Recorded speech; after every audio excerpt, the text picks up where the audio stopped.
May is Mental Health Awareness Month, and obsessive-compulsive disorder affects millions of people in deeply personal and sometimes invisible ways. Phil Lipoff has more on the reality of living with OCD and how advocates are working to break the stigma.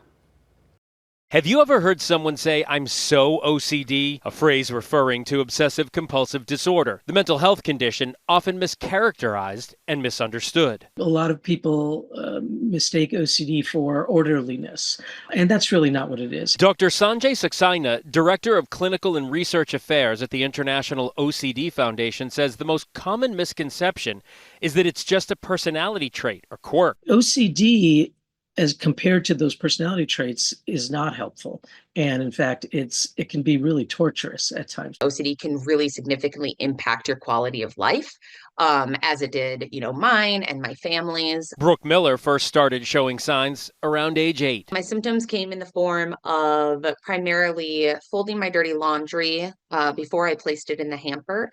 And these were attached to fears that if I didn't do these things or didn't engage in these behaviors, something bad would happen. Miller is not alone. According to the International OCD Foundation, approximately 8.2 million adults in the United States have OCD or will develop it at some point in their lives. It's actually a pretty serious and potentially debilitating psychiatric disorder that's characterized by repetitive, intrusive, and very distressing thoughts, fears, even images. Dr. Saxena says these compulsions can affect people's social life, work, school, and even physical health. Compulsions are behaviors, either overt behaviors like checking, washing, repeating, or covert ones, mentally replacing a bad thought with a good thought, or reassuring oneself, or counting. Tom Smalley was diagnosed with OCD in high school, and his compulsions were taking up 12 to 14 hours a day. Before I got my diagnosis, I felt so alone. Smalley says, unlike what is portrayed in media, people with OCD do not enjoy their compulsion. Right? They're distressed by them. It's like a